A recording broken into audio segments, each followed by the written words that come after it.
your intentions and saying what you say in the beginning, and things can change. And so maybe about, I don't know, let's just say a year or 3 ago, when I ran into a guy, I would ask that we go to a fancy dinner once a month. On a date. Like, oh my God, I would really love, like, once a month. I didn't use the word require, but once a month to go out on a date on a fancy dinner. After a while, y'all, I'm tired. I don't feel like getting dressed. I don't want to do that anymore. Like, now I would really like to order that pizza and so on and so forth. But had I had set that as a standard in the beginning of our dating phase and put that out there, like, I require that from here on out, our entire relationship, that you have to take me on a fancy dinner, and now I don't want to go, so now I look like, what, do I look like a fraud? Do I look like my expectations? What do I look like I didn't set, or I'm going back, I'm retracting, or I set them up too high and I was just bluffing? I don't know. It's definitely bluffing. Yeah. And it would be looked at as bluffing, but at the time I wasn't. Like, I really that wanted to go. representative that he was talking about. Exactly. The representative. Because going out on nice dates, it represents a certain type of guy, a certain type of look. You want to feel a certain type, but that isn't you super chill. Exactly. Yeah. So you should just be chill all the time. But and just say, can we go out? That's But it shouldn't have been a requirement. See, exactly. Light bulb moment, y'all. And then I noticed that when you go out to eat with people, you can't really talk to them like that. Exactly. Right. This is the So worst. I feel like the best place to go to get somebody Movies are the worst. dates is like going on a picnic or walking the beach line or a top golf or something, somewhere you can actually communicate with each other, get a vibe on how they're actually interacting with the scenery. And again, is that age? I would say it's definitely age, because early in my 20s, I was probably looking more for a sponsor than a partner. Because probably.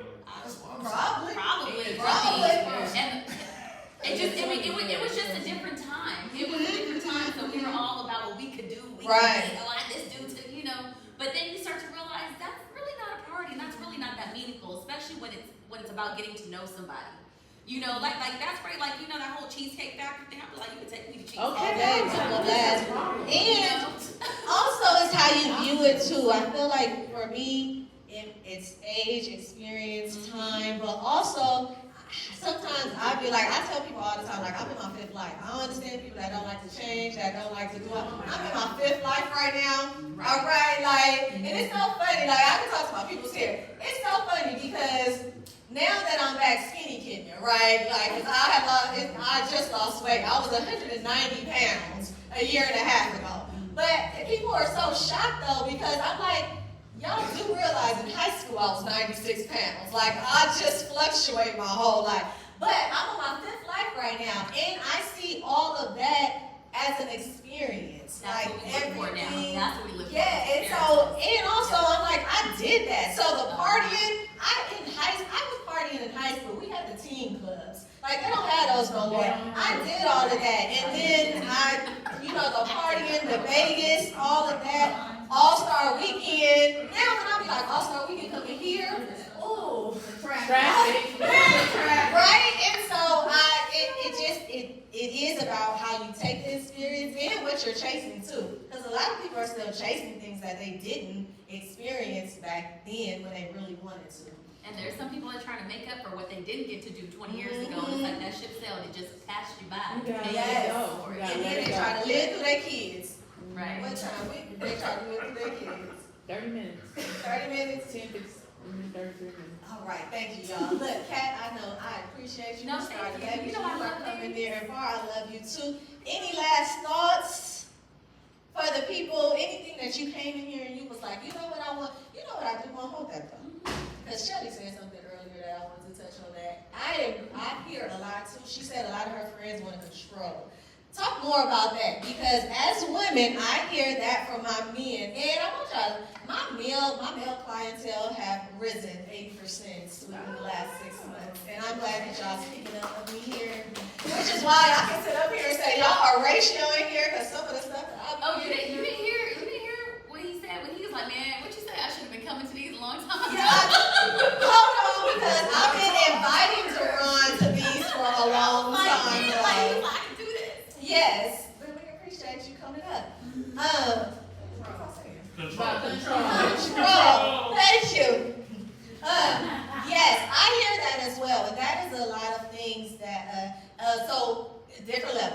married men say that the woman takes control after the marriage, and that's when everything stops, because now it's I'm the wife and that side of the control. But you were speaking so much of the dating scene, relationships. Say it one more time so I can hear that. 'Cause I was. So my friends, they try to control the situation, try to control the dating phase, control, where they go, control if he's coming or who's coming to my house. And it's just like, you need to fall back. Fall back, let him lead.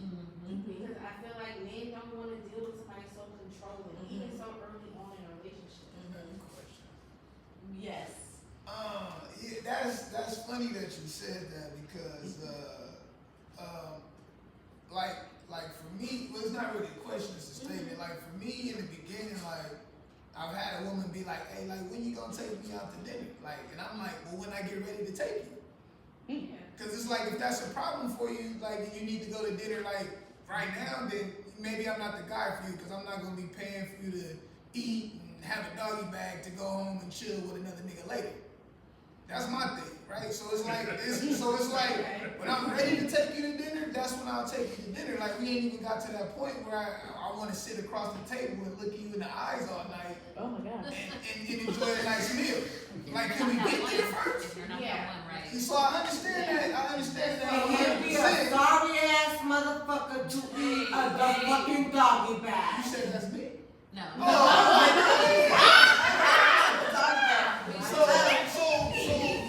somebody asked me earlier. Because I'ma tell you definitely, Well, hold every on. man that I deal with, Wow. ain't no way I'm coming home with a fucking doggy bag and say, you can eat it. Oh, I see what she's saying. Oh, Okay, you wait, talking hold about on. Oh, okay. Oh, She I'm just talking saying, about the I'm other always taking, thing. if I eat on my food, I'm taking it on my food. Right here, yeah. Now, if I go with Wait, my girls, hold on, Mama Queen, because if I go with my girls, and you know when I'm out with my girls, we can finish. hey my love, we went out, got some food, She's starting with da, doggy da, da, bag. da. But if Go ahead. I'm going out on a date, ain't no way in the world I would give my man a doggy bag from another man that's gonna pay for it. Right. Okay, go When I ahead. heard the Question. group earlier, they was kind of like asking why I was single, and I know I'm single, right? Because I meet a lot of women that I don't know they And think he a piece of shit of a motherfucker to eat Mama Queen. after a motherfucking meal. I meet a lot of women that No, I'm just talking shit. are successful, but they think they strong in what they are, and they I wouldn't kind even of like that motherfucker. Mama Queen. they weak, right? So it's like for me, I'll tell a woman like this is what I need in a woman, right? And then they'll say like I don't see myself fitting in that, and I'm like that's fine. Now I know that I don't need to waste my time with you because you don't fit what I need. Yeah. So it's like I'll tell them like, man, I'm a single dad, I raised my kids, I know how to cook, clean, I know how to do all that shit. I don't need a woman to come into my life and do that. I need a woman to come into my life and Right, so that's where I was going. and I tell them I need a woman to just come into my life and enjoy life with me. Because, That's it. I just want to have fun. And What about her kids? enjoy but everything. so that's what it sounds like what you're saying. If I close my eyes, I hear many women saying that they say the same things to men, and it's a problem. You don't believe? What about her kids? Okay, Kat. I mean, if the kids come with her, and I You choose to- single? if the kids come with her, and I choose to fuck with her, I Hold gotta on. accept them come with her. Kids, We're not on the kids yet. We're gonna talk about the kids. All the kids If on the the kids come with her, I gotta accept the kids if they come with her. I can't take her without her kids. So That's a we whole all the kids on family. the- Hold on, Mama Queen, because the family dynamic is a whole nother thing. Yeah, I can't to accept dip her into. without her kids. Like that just don't work. I did the blended family thing for 7 years. I did that shit for 7 years. And in the 7th year, me and her sat down and was like, man, this not working. And I said, you're right, I agree. I said, the reason why it's not working because I got my daughters and your daughter and you pulling me back and forth. Each one of you guys want me to be here and ain't neither one of y'all listening to the things that I need in order to make this shit work. Because my daughters is they daddy girls. They love daddy. Mom's never been around, so they just know daddy. Hold on, let him finish. So my daughters, so for my daughters, I knew when I told her in the beginning, I said, look, it's gonna be a problem if you come into my life and you try to be their mama. They know daddy. I don't want to be nobody's mama. Listen. I told her this shit. If you come into their life and you try to be their mama, you're gonna run into a problem. Come into their life and help them, guide them, be a guider to them versus trying to be their mama. I said because they know daddy, and daddy can do everything. They know this. Daddy taught them how to put on pads when they had their period. You know, daddy used to comb hair. They know daddy know how to do it all. So all you need to do is be a guidance and just show them how to be women. Okay. So I couldn't teach them how to be women. I couldn't teach them how to be a woman to a man, or this is what a man will look for. So this is certain things that you need to do, because when a man is looking at you, this is what he's looking at. Okay, so I'm gonna stop you there because this is, yes, I will bring it back there too, because this is good, because Mr. Clark here said something similar or the same thing. Mr. Clark, Jermaine, that's Shelly's husband. He said something similar at our last event, and he said that when he met Shelly, he has an older daughter as well. How old? 23 years old. Just turned 21. And he said that those were the same things that he expressed to Shelly that he needed for his oldest daughter as well. Am I right? To guide her to be a lady. And so moving it back, Donovan also has children and he loves the kids. Donovan loves the kids. He's daddy of the year, he's stepfather of the year, team step. In the back is team stepdad. Alright, my brother team stepdad, Donovan dad and team stepdad. They love the kids, right? But Donovan, right, again, Donovan is you want to chime in on how you feel, because he is very adamant about who he brings around his children as well. And again, he with my girl Kat, they lovely right now. Everybody got children, love kids. Real quick, speak on that aspect. That's a direct conversation that we had, and that's a direct conversation that's necessary. You know, what is this dynamic going to be? You know, how we're going to move, what's going on. You know, so it's very intentional. And then you find out, you know, people that fall off with that particular conversation, they're not intentional with what's going on, you know, in their daily life. But definitely it's sensitive. It's sensitive. But team stepdad, yeah. Go ahead, team stepdad. So my situation was a little different. With my ex, when I started dating her, her child was like 3. At the end of me and my ex, she's like 13. So I was pretty much a father to her. Like, I'm still tight with her. We still rock to this day. I'm still like a father to her. My question was gonna be for you though, like, so me not having kids of my own, and you know, decide, you know, I can't tell, you know, in the future who I'm gonna date, but if they have children, and I can pretty much step in and try to be the best father figure I can. But when does it, like you said, you didn't want the woman to try to be a mom to your daughter, but when does the time come? Because you can only teach them so much. So when will you eventually, or if you want to be with this person and y'all gonna live together and be together, when do you when do the roads meet? So this, I'm gonna kind of try to be quick with it. So I met her, we talked, and we spent a lot of time together within a year.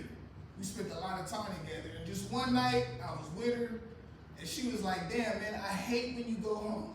What do I need to do to make sure that you're here with me every night?" I said, "Well, you know, it's not just me that's coming. If I come, my kids coming with me." And she was like, "I'm okay with that." So I was like, my daughters, they like me.